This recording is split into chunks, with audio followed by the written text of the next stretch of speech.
Hello, this is Elizabeth, and I am the Catholic Lady, and we'll continue at this point with Great Lion of God, Chapter 51, Part 2.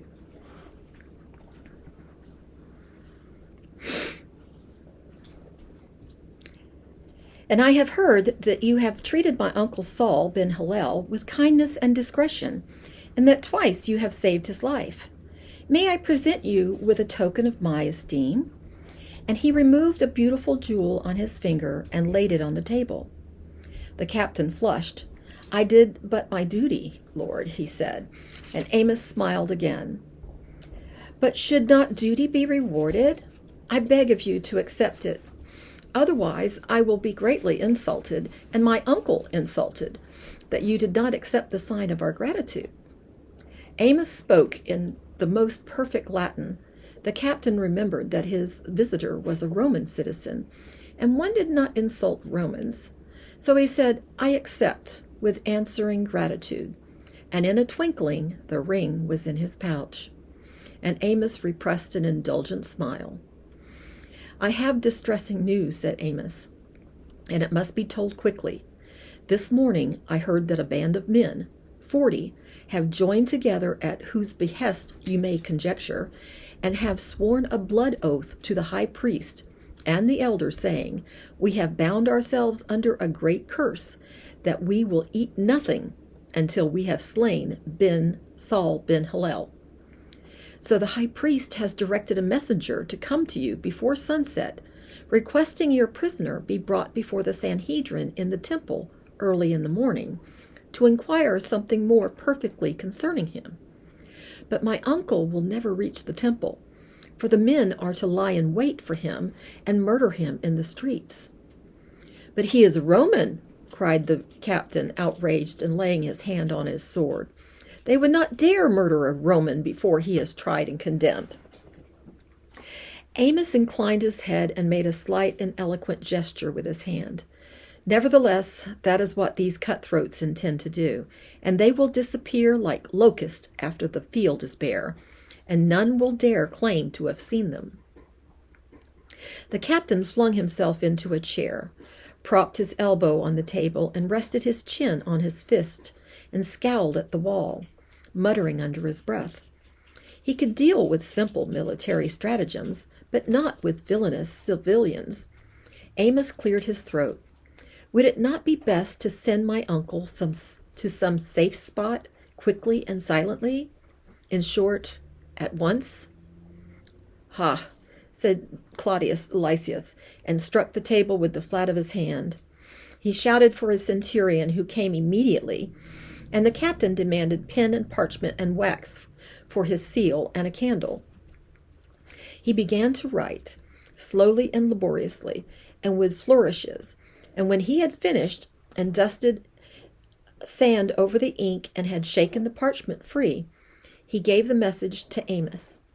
Claudius Lysias, at Jerusalem, to the most excellent Governor Felix sends greetings. This prisoner was taken of the Jews, and should have been killed of them. Then came I with an army and rescued him, having understood that he was a Roman.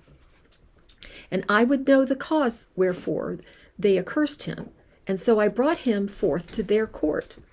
I learned he was accused of questions of their law, but to have nothing laid to his charge worthy of death or of bonds.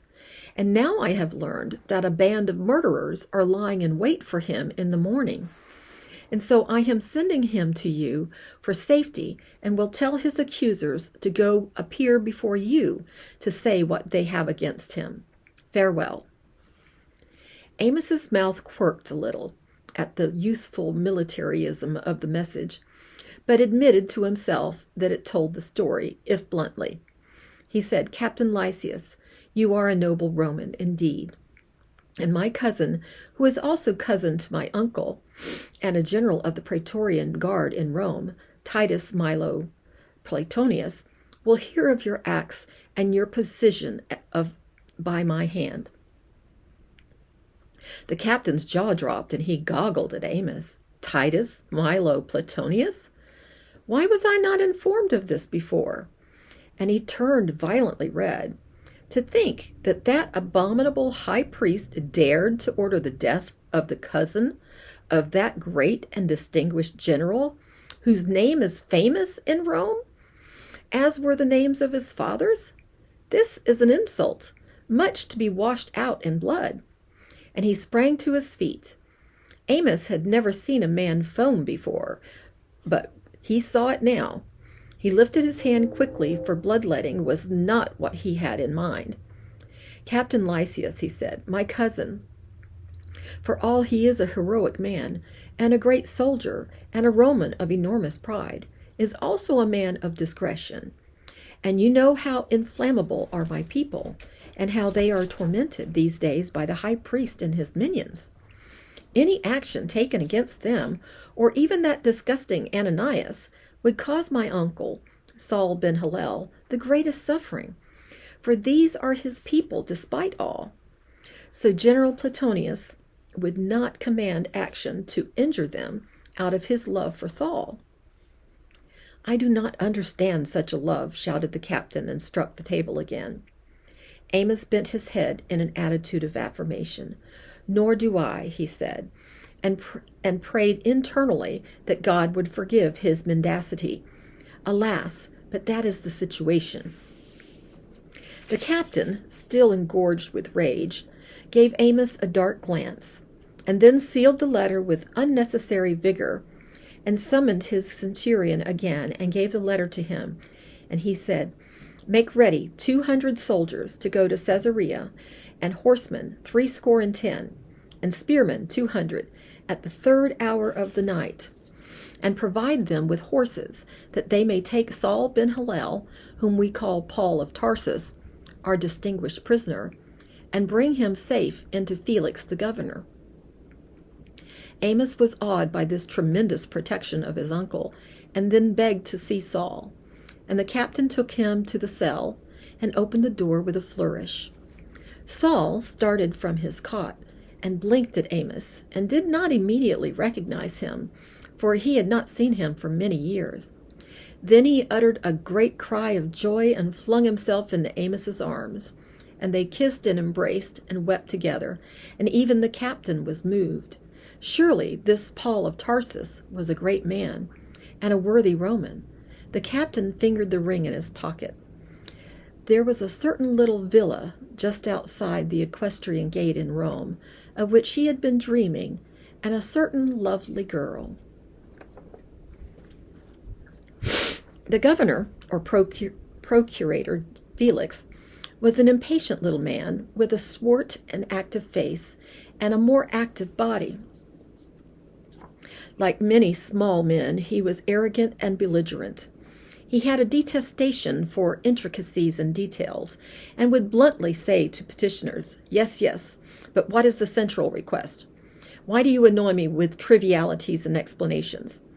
As it was in Jewish nature to explain and elaborately explain again, so that no point of importance would be overlooked, and all subtleties arranged. Felix disliked the Jews no less than he had done Pontius Pilate, though his wife was a Jewess. He would point to the water clock when a delegation was before him, assign a limit on it, and declare that beyond that mark they would no longer be heard. At the appointed hour, even in the midst of the involved argument, he would rise and bustle to his girls and return no more. When Saul had been delivered to him, he had frowned and scratched his hairy neck, and had said, Lysias can find no fault with you. But the Jews have complaints, and I have heard them long before you were brought to Caesarea. Therefore, as the procurator, I am bound to hear them out, and I will hold you so that they may make an appearance before me. However, if you have violated no Roman law, as a Roman, I am not concerned with other charges which do not apply to you as a Roman. He took a liking to Saul, for Saul had not immediately rushed into elaborate explanations and defenses, but had merely bowed as one reasonable man to another. So he confined him to Herod's hall in Caesarea. And it was really a small but handsome house, with gardens on a hillside overlooking the shining plain of the sea, and the great twin harbors, one receiving cargo from the swinging ships, and one loading with cargo. Saul had but one guard, an elderly subaltern, and one servant, an old woman of the town, a wise ancient Jewess, who prepared him simple meals. Here he lived in peace and quiet and meditation, and waited, and found his depleted strength returning. He would sit for hours on the low stone wall that looked out to sea and watch the seething water traffic, and it reminded him of Tarsus, and he sighed. He wrote many letters in the little cool atrium, and Felix was good-natured enough to send them on their way, after he had scrutinized them with bewilderment. They were all to the multitude of churches which Saul had founded or expanded, and the rapturous yet sensible language vaguely intrigued the procurator, who liked poetry. After some time, as Felix feared, the Jewish delegations from the high priest began to arrive with long and detailed accounts of Saul's transgressions of the Jewish law. Felix listened with his exaggerated air of long patience, and he said, "Enough. My prisoner is a Roman, and your complaints are all ecclesiastical. Yet your own Sanhedrin has not condemned him with any specific charge. Yet you are dismissed." So the high priest, Ananias, came to Caesarea with a man of great eloquence, an orator named Tertullus. Felix said at once, "If these are more ecclesiastical complaints, I will not hear them. If you have a charge against my prisoner concerning Roman law, then I will hear you, if you do not tax my patience with irrelevancies." Tertullus bowed, and he said, "Lord, I too am a Roman citizen, as well as a Jew." Pardon me, I've got a runny nose. "I revere Rome, and we desire to live in peace with her. My charges against Paul of Tarsus are concerned with Roman law." Felix glanced at Ananias, and he detested the high priest, who was not only tall, but had a patrician appearance which he, Felix, did not. Moreover, Ananias did not hold Felix in high regard, and this was evident in the cold gleam of his blue eyes and the expression about his mouth. Felix waited for the high priest to speak, but Ananias waited for Tertullus.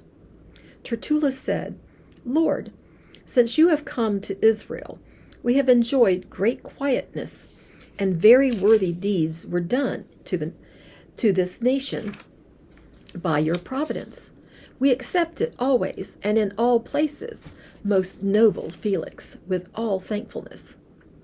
I will not be tedious, and hope that in your clemency you will hear my few words. For we have found this man, Saul of Tarshish, a pestilent fellow, and a mover of sedition among all the Jews throughout the world, and a ringleader of the sect of the Nazarenes, who have also gone about to profane the temple. We took him and would have judged him according to our law. But Captain Lysias came upon us, and with violence took him out of our hands.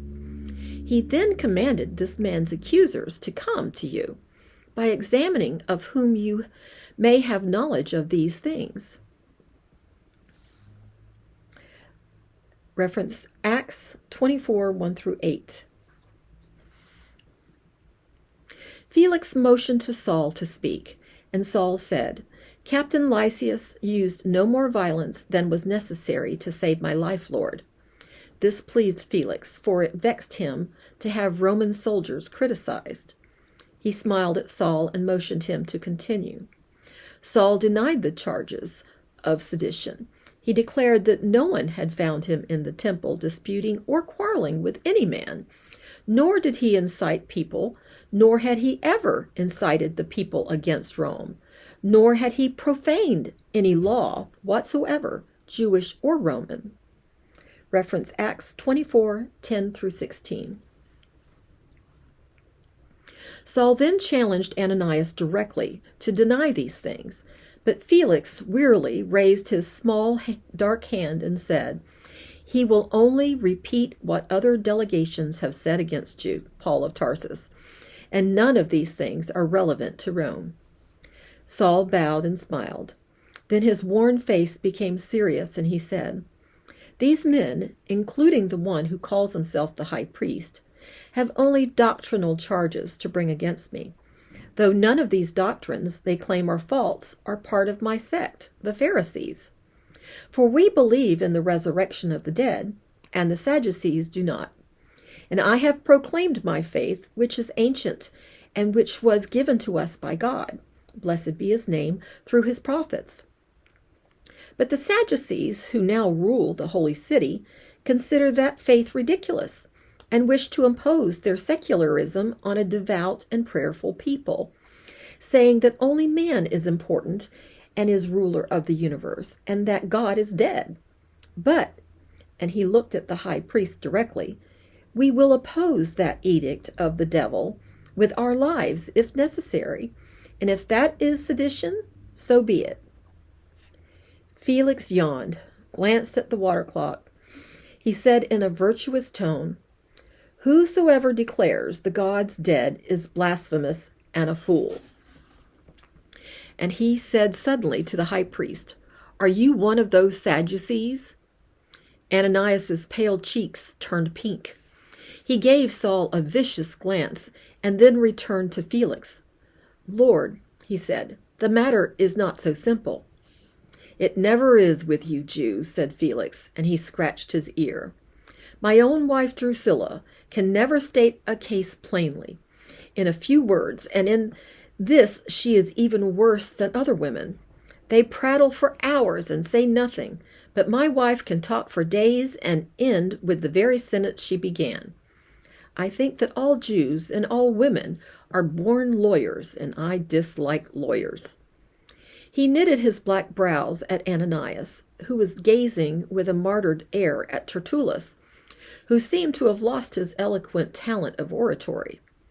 Felix said, "If you have only doctrinal matters to charge against this man, who denies even these charges, then I must hold him only on your charges against him concerning Rome, and we will judge of that later. It is now outside your province." He said to Saul, "The charges of sedition against Rome are serious, and though these men have no proof, but only their sly opinions, which I do not trust, and no Roman has yet charged you, I must hold you for a space to consider the matter." That's the end of chapter 51.